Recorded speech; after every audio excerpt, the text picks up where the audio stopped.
Okay, we ready to begin? Go ahead. Okay, Mr. Garwood, why did you join the, first Navy? Back in the mid-'60s, of course, the draft was very prevalent. I was in college at the time and decided that rather than being drafted, I would choose my branch of service. So as a junior at Florida State University, I elected to join the Navy. Did serving in the military run in the history of your family? Yes, at that time, most of my uncles, my father was in the Navy, my uncles were in the Army paratroops, as well as in the Marines. So what was your first memories of the Navy, your first likes, your first dislikes?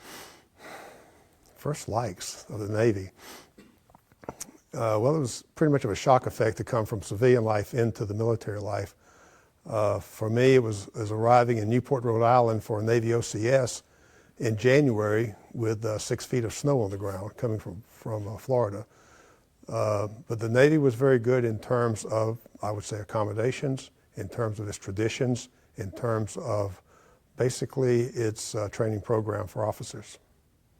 Okay, so what was your first assignment in the Navy? After graduating from OCS, my first assignment was as gunnery officer on the USS Columbus, CG-12. It was a guided missile cruiser. I was assigned to the gun crews. I was a gunnery officer, and I helped oversee the gun crews, which consisted of Marines. There was a Marine contingency on board because, as a guided missile cruiser, it carried atomic warheads. So they were there for security. Can you tell me any more about your time on that cruiser and any other things in the Navy? Well, while in the Navy, we had a med cruise, had a NATO North Atlantic cruise, had a cruise down into the Caribbean. Basically, it was just a matter of visiting ports and showing the flag. So can you tell me how you transitioned from the Navy to the United States Marine Corps? Well, it was not exactly a choice. I was basically transferred. At that time, this was in 1967. I'd been in the Navy at that time for about 12, 14 months. The Marines were taking heavy casualties in their officer corps. So they came through at that time, and specifically for gunnery officers, because of the training and the gunfire, et cetera. I was transferred. I was ordered, transferred, went through a modified officer candidate's course. They call us a shake and bake officer because it was a very hurried type of a thing. They wanted to get us over into Vietnam. So that occurred in October of 1967, and my schooling at that time was basically in Marine Corps basics and then advanced training for a collateral position as a Naval Gunfire Liaison Officer. What was your reaction to have been so immediately transferred? A mixture of curiosity, certainly some apprehension. I think at that time it was a matter of again, coming out of a culture, a Southern culture, where most of the men had a military experience. I saw it as an opportunity to test myself. I think most young men want to test themselves in one way or another. So tell us about your trip to Vietnam, how you got there. The trip to Vietnam, interestingly enough, started out, of course, I was given leave, went home. At that time I was married. My wife was 3 months pregnant. I left Huntsville, Alabama, where she was with her folks, flew to San Francisco, picked up a contingency of Marines for replacements, flew from San Francisco, great circle up through Alaska. I will say this as an aside, one of my favorite memories, and I regret the demise of Northwest Airlines, because on the trip, the Great Circle trip over, the captain of the plane came back, talked to us, and said, "I know where you're going." So he opened the bar, and I allowed everybody to drink. So that was a drunken bunch of Marines by the time we got off. But since that time, ever since, I always had a lot of respect for Northwest Airlines. They were good people, and I appreciated that. At any rate, we went in and staged out of Camp Butler in Okinawa, went through some additional advanced infantry training there to prepare and to get geared. flew from Okinawa to Da Nang Air Force Base. Was there only a couple of hours, then boarded a C-130 transport, flew up to Dong Ha in I Corps to join my unit. I knew it was going to be an interesting exercise because the aircraft didn't stop when it landed. It kept rolling, and we jumped off. And that was because of gunfire and incoming. So my first impression of Vietnam was very hurried, very chaotic. It assaults all of your senses, both in terms of sight, sound, smell, feel. It was a miserable place. Would you care to tell us any more about the actual Dong Ha base? Dong Ha Base was a forward combat base and a logistics center for the 3rd Marine Division at that time. Dong Ha was up on the demilitarized zone, the DMZ, that ran along the Ben Hai River. It anchored the southeast corner of what they call Leatherneck Square. It was Dong Ha in the southeast, over to Cam Lo, up to Con Tien, over to Gio Lin. So that was basically a primary area of operations for the Marine Corps. I was assigned to the headquarters company of the 1st Battalion of the 12th Marines, which is an artillery unit supporting the 3rd Marine Division reinforced, and arrived there. We arrived in February in the aftermath of Tet. Tet had already happened latter part of January. So I arrived in late February and was immediately engaged or assigned as part of the forward observer unit, no-glow unit. We called in fire for whether it be mortars, artillery, sometimes airstrikes, although the FACs usually did that, and of course naval gunfire. Dong Ha was only, to give you a frame of reference, Dong Ha was about 10 to 12 miles south of the DMZ. So we were within the fire caps of the fire capabilities of the North Vietnamese artillery, and about the same amount from the ocean. So we were able to, and that was one reason I was there, because of my background as a gunnery officer, I was able to bring in or call in fire missions from the gun line, the destroyers and sometimes a cruiser on the gun line. So got to Dong Ha, got issued my combat gear, and went to work. Tell me about the battle for Dong Ha. The battle for Dong Ha, well, when I was there, the battle for Dong Ha took place a little bit later. The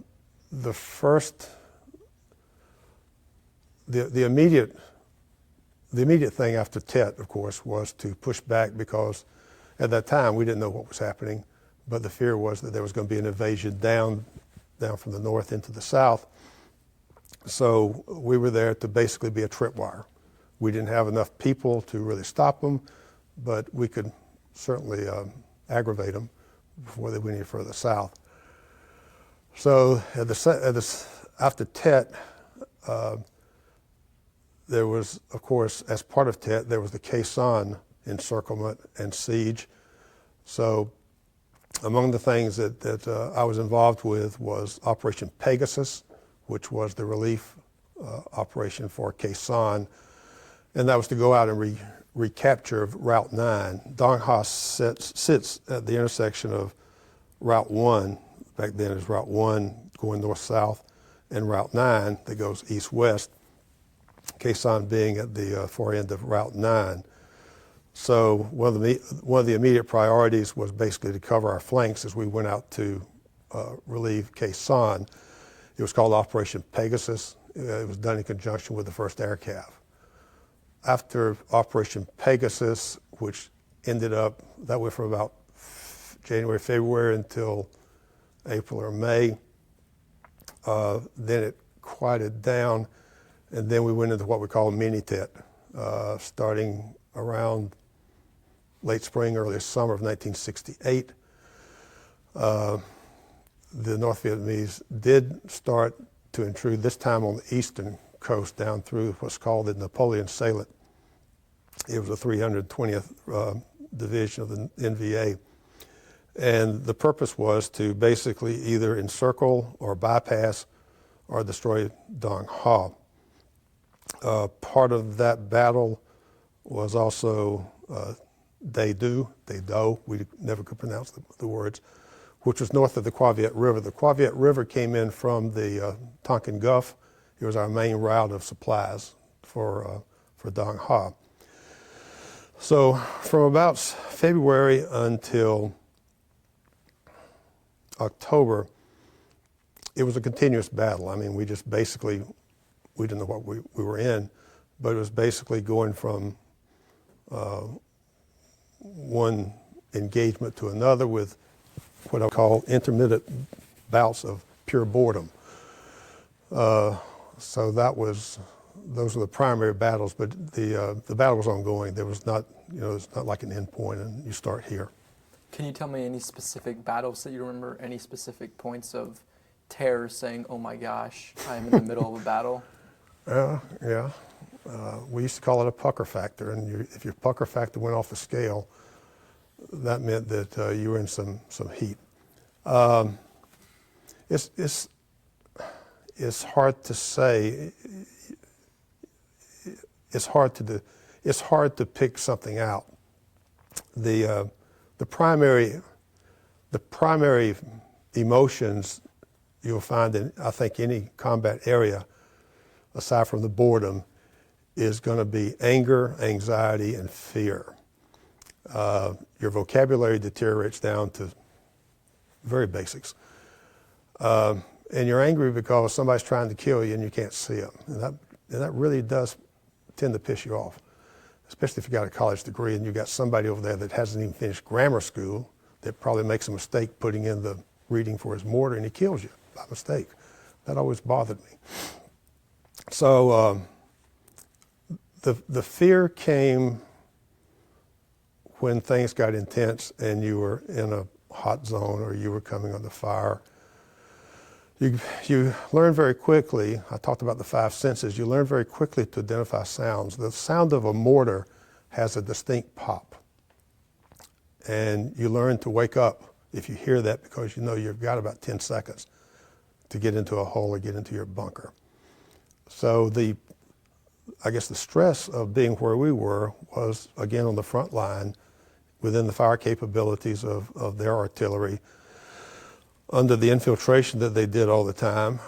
So it was unremitting. It didn't stop. You're just always a little tense. So we just rolled with it. We just did what we had to do. So you mentioned your trials at Dong Ha. Did you go anywhere else in Vietnam? Did you see any other places? No, that was my tour. I spent the entire tour in Dong Ha. Dong Ha, being on the front lines, had very few civilians. We never got anything up from. We never got the so-called Bob Hope shows or anything like that, because we were in the combat zone. My trips went either to Con Tien, out to the rock pile, Camp Carroll, again off to the west. And I went there basically to relieve, because those were fixed operations or fixed observation posts for us to call in fire. On occasion, we go out into the field on a sweep or just to do a search and destroy. And that could be interesting too. But no, I went nowhere other than Dong Ha. I was stationed there the whole time. Okay, so I see that you got quite a few medals: the Presidential Unit Citation, the Navy Unit Commendation, the Combat Action Ribbon. Can you just tell me how and why you got those? Well, for being there and staying alive, I guess, and doing the job. Those medals were awarded basically for combat service and action. I didn't do, it's like I've read before that, especially from what I saw from the Marines and the Army as well, extraordinary courage and actions were an everyday experience. It was an ordinary way of working. There were some, yeah.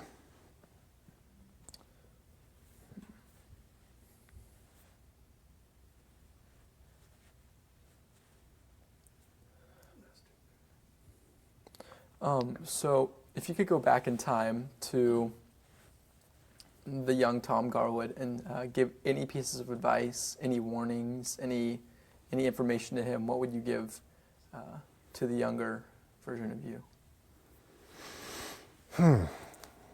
That military service is one of the finest things, most honorable things that you can do for yourself and for your country. I would not tell myself not to have joined the military. I'm glad I survived or came out of the combat I did. It had a definite impact on me. So basically, I would tell myself to continue to be curious and to press on. Okay, so before we end, is there any additional information, any other anecdotes you'd like to add? Well, a couple of, again, you sort of suppress, or it's a coping skill or mechanism, I think. You tamp down, you just don't deal with the bad memories of the bad events. So you remember the good ones or the funny ones. I have two stories I can tell that were funny. Our call sign was Beach Boy 26 Charlie. That was for anybody out in the field when they were calling in gunfire, naval gunfire. And I remember, and I still laugh about this. The forward observer at the time came under some heavy fire, and he was trying to call in a fire mission from one of the ships. And he was nervous, so he stuttered, and so he said, "This is Beach Boy 2222226 Charlie." And God bless the Navy gunnery officer. He said, "Okay, Beach Boy 2226 Charlie, we have your fire mission." So that sort of cracked us up at the time. The other interesting story I could tell was that in late September of 1968, they had decommissioned, or they had brought the USS New Jersey out of mothballs. And they brought the battleship onto the line there on the DMZ. At that time, I was assigned to Contien. They call it the Hill of Angels, God knows why. But at that time, I was up there with my fire team, my SPOT team. And we were supposed to be testing or really trying to determine the accuracy of their 16-inch guns. Now, the 16-inch guns of a battleship fire a 2,000-pound projectile. So you have to imagine a small Volkswagen, a bug, being hurled through the air with high explosives. So we were there to evaluate, call in fire and to evaluate accuracy. And there's two things that are important in accuracy, as you can probably imagine. One is range, and the other is deflection. If it comes in short or long, or if it comes in to the left off the gun azimuth or the gun line. So we were calling in fire, and one of the targets was required of them to shoot over Contien. The sound of a 2,000-pound projectile going overhead, being fired by a naval gun, is a very distinctive, very terrifying sound. The problem I had, I knew what we were doing, but I failed to tell the commanding officer of Contien, the officer in charge of that combat post. So he heard it come over. Everybody panicked. He thought he was being invaded by the North Vietnamese. So I got a royal chewing out because I had failed to tell him what was going to happen so he could be prepared for it. Of course, we all thought that was funny as hell. He didn't. So that was, again, small things there. You cling to those funny things. Okay, so before we end, can you say your name one more time, spell it, and then look at me for 10 seconds? Sure. I don't know if I can stand 10 seconds of you, Grant, but I'll try. My name is Thomas C. Garwood, Jr. Full name is Thomas Chasen Garwood, Jr. Thomas. Chasen is spelled Chason. Garwood is Garwood. Jr. is abbreviated, JR period.